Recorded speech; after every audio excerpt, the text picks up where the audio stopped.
shit's in the safe. Got me a spot out the way. Nigga just tryna be safe.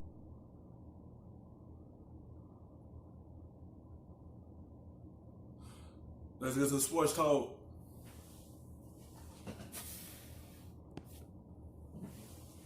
Early scheduled show here for some breaking news on the jump. The Pistons announcing Blake Griffin out indefinitely after undergoing successful surgery on his left knee. Griffin has played just 18 games this season, was averaging a career low 15.5 points a game. Scotty, the expectation is not that he come back for the rest of the year. And look at his recent injury history.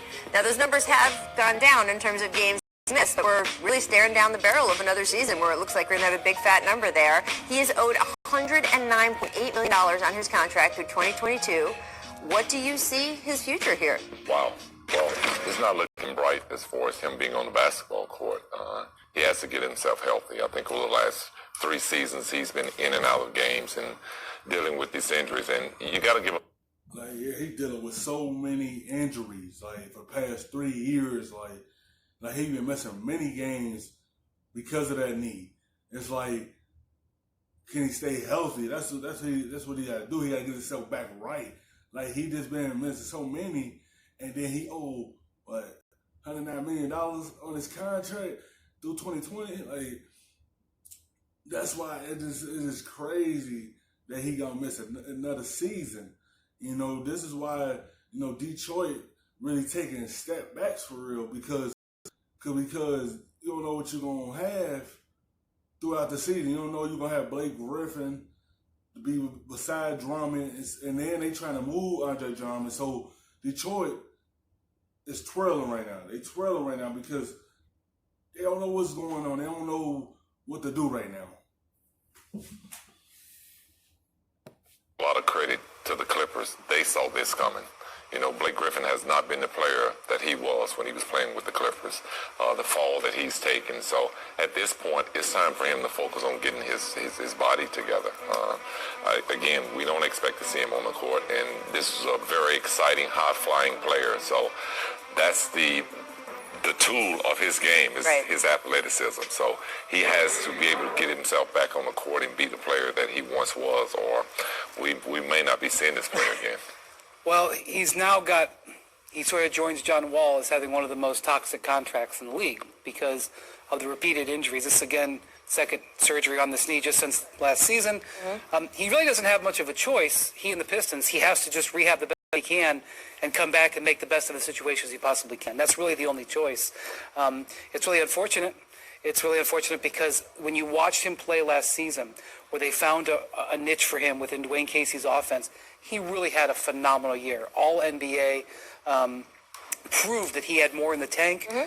Played hurt on that knee in the playoffs against the Bucks. In and out of the playoffs, yeah. Yeah, and I don't.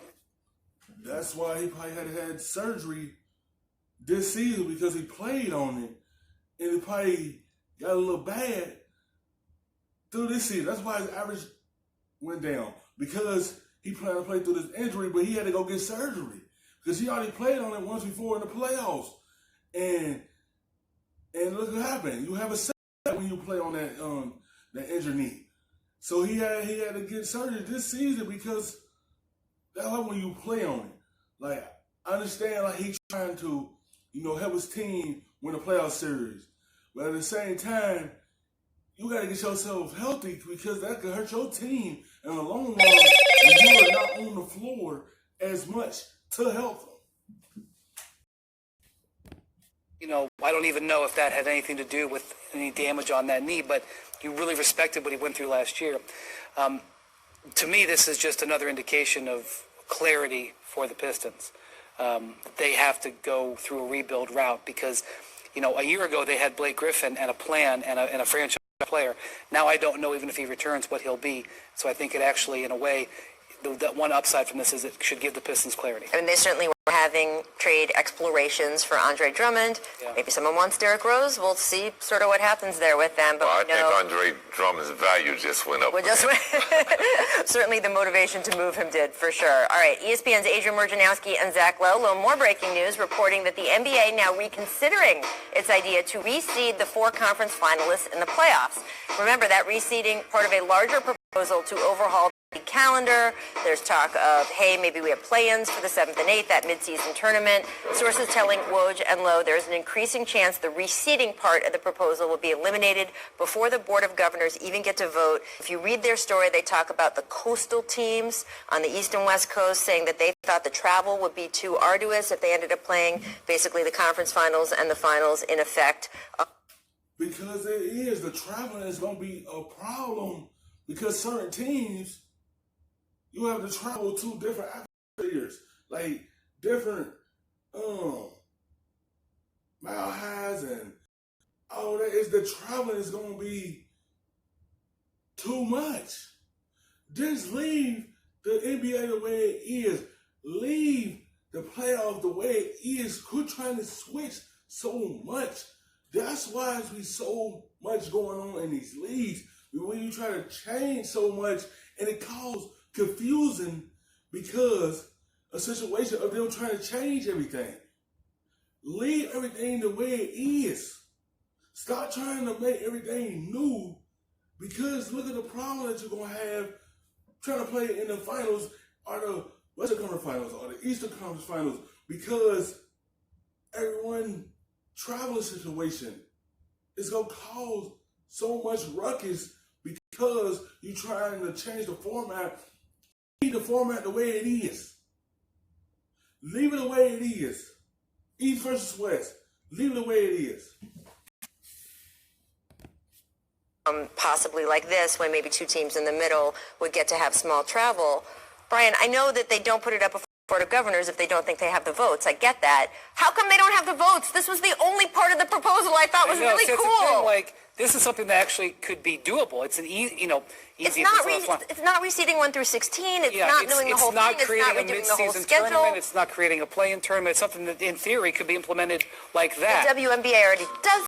The difficulty is this, and whenever it comes to any major changes in the NBA, I know I sound like a broken record, but I'm going to come back to it. To get a change like this, you have to get 20 of the owners to vote. When it comes to any reseeding, if you're an Eastern Conference team, now let's point out that this year, the tops of the 2 conferences actually look relatively even. But for the last 20 years, the West has dominated the East. So any reseeding whatsoever, if you're an East team, why would any East team, much less 4 that you would need, actually 5 that you would need, why would any of them vote for it? And they just don't have the votes, bottom line. It's not even about the quality of the... That's why would they vote for it, because since the West beat them, and then the West had the finals, it's West versus West. Like, it's not helping the East out, so they is not going to vote for that. Because it's not helping at all for the Eastern Conference. I understand the West be dominating them, but sometimes the East win the championship as well. But at the same time, no one ain't trying to go through that and be sitting at home and watch the 2 Western Conference teams play for a finals. The tradition is this, East versus West in the finals. That's the way everyone likes it. No one in the East is going to vote for this because it's not helping them. The idea or the implementation like that, they just don't have the votes. You need 5 teams in the East to say, oh yes, I'd be willing to maybe make my road to the finals harder, and it's just not going to happen. Again, it just would be reseeding those last 2 rounds, Scotty. Yeah, but here's why I don't like it. You don't like it. And when you talk about a team that plays in the West, they're only playing the team in the East twice. Right. So when you talk about keeping analytics, How they you're get talking there. about playing in the playoffs, and you're trying to beat a team, you need to beat them face that team 4 times, maybe 5, maybe 6. Mm-hmm. When you're playing these East Coast, West Coast teams, they see each other twice. So you're not going to have much familiarity when you're talking about a team in the East that may be playing against the Lakers. They've only played against them twice, so you don't have enough to be able to compete. This just sounds like it'd be more fun for me, though. So as a viewer, I want to see it. It sounds to me like if I'm an Eastern Conference team, I might have to beat 2 Western Conference teams to win the title, is what it sounds like. Well, it's hard to win a title.